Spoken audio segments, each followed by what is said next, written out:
More than 1 out of 5 college students have children.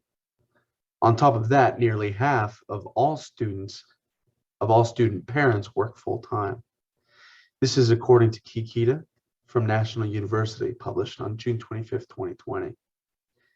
Couple that with the increase of tuition price in the last 40 years alone of 180%, according to Brianna McGurran, editor at Forbes magazine, March 28, 2022.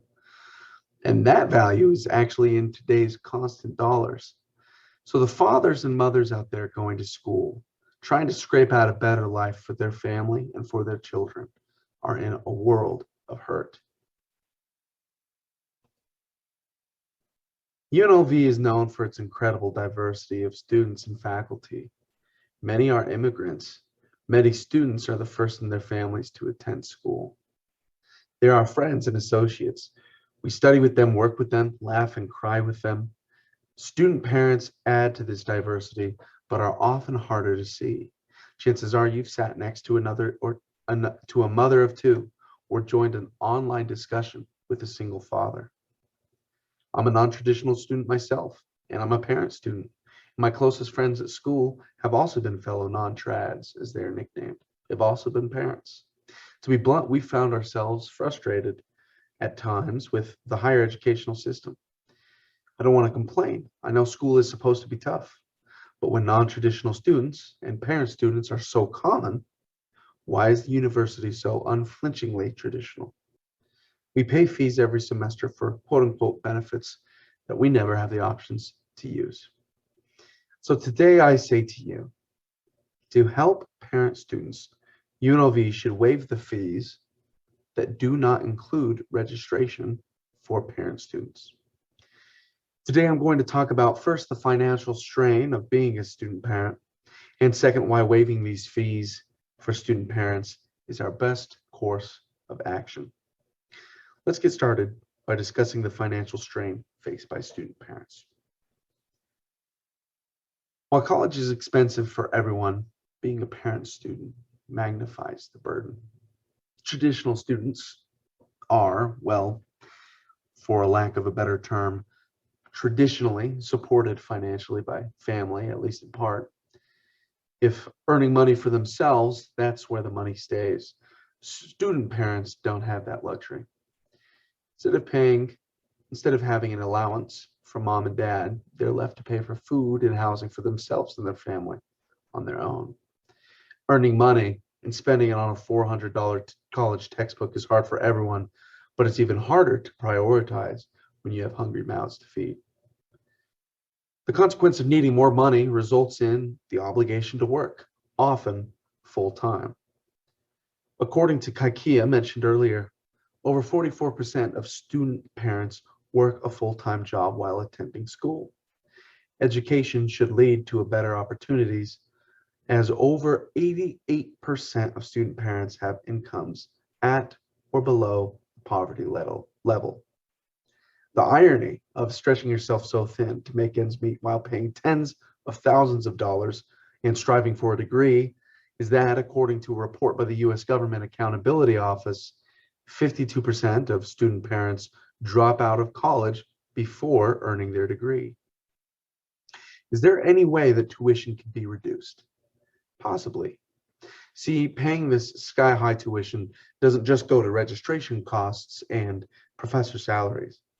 Extra fees are imposed upon all students to support a wide variety of programs. Most of them are unnecessary to and unusable by parent students. Here are some examples. Parent students are charged fees for a gym that we don't have time to use because we're putting in 40 hours a week on top of our schoolwork. We're charged fees for studying abroad, knowing that a crying baby at home makes studying just here in Las Vegas a miracle, let alone Prague, Barcelona, or London.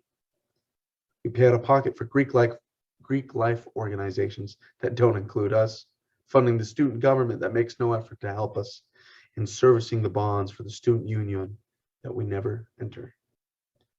We pay to help student athletes find success while we're left hanging out to dry. Now that we understand the financial strain faced by parent students. Next, we can begin to discuss the specific fees that should be waived by UNLV for the parent students. I propose that all fees unrelated to class registration should be waived for parent students. I'm essentially cutting the tuition into two categories: registration fees and non-registration fees. When students register for classes in any given semester, fees are charged to their account. There are many types of charges due. The names of these fees can be found at my UNLV for students. I have copied the fees due from my personal fall semester of this year and is shown on the screen now. The highlighted portions are the registration fees. Non-highlighted portions are non-registration fees.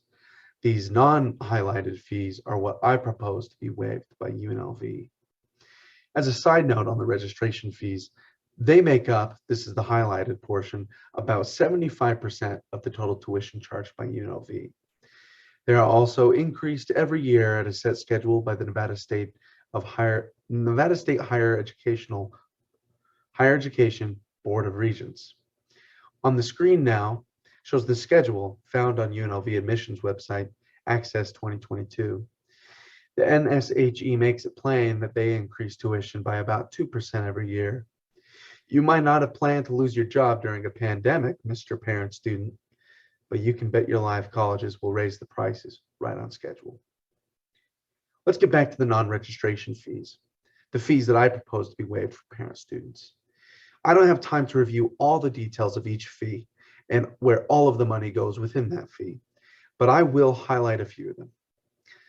Another side note here, to prepare for this speech, I interviewed several of my fellow current students of UNLV and graduates of UNLV who are or were parent students. While personal circumstances varied greatly, the consensus across all of them was that A, these fees are rarely, if ever, beneficial to them, and B, they could certainly put these thousands of dollars of fees to better use for their own children. According to the UNLV cashiering and student accounts, the following are some examples of fees paid every semester by students. First up is the student health fee. It, in general, supports the student health center, its staff and maintenance, and the loans used to build it.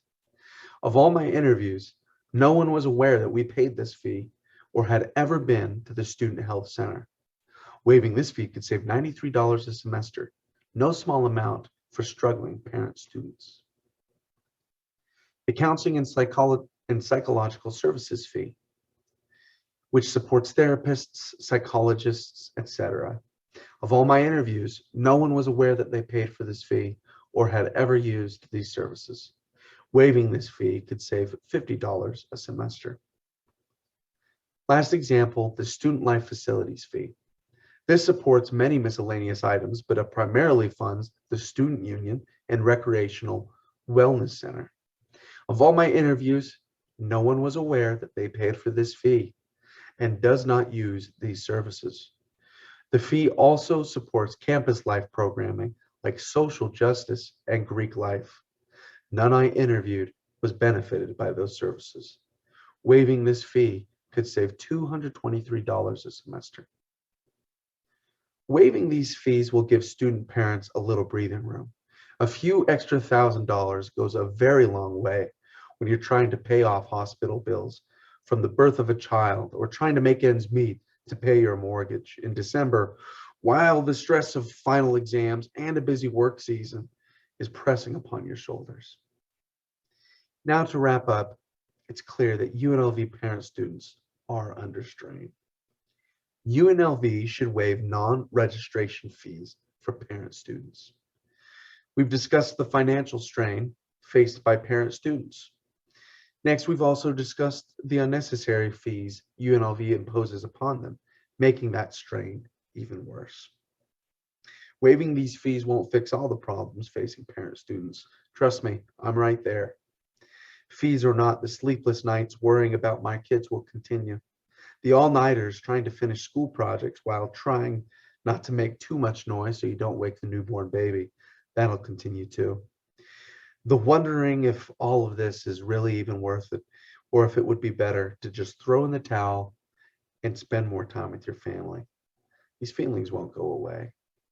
But if this wasted money can be spent on, for example, medicine, clothes, or food for the thousands of kids whose parents attend UNLV, and those parents can point to this great school and say, see, this school helped me out. They had our back when times were tough. Then I think that this can change the world. Thank you.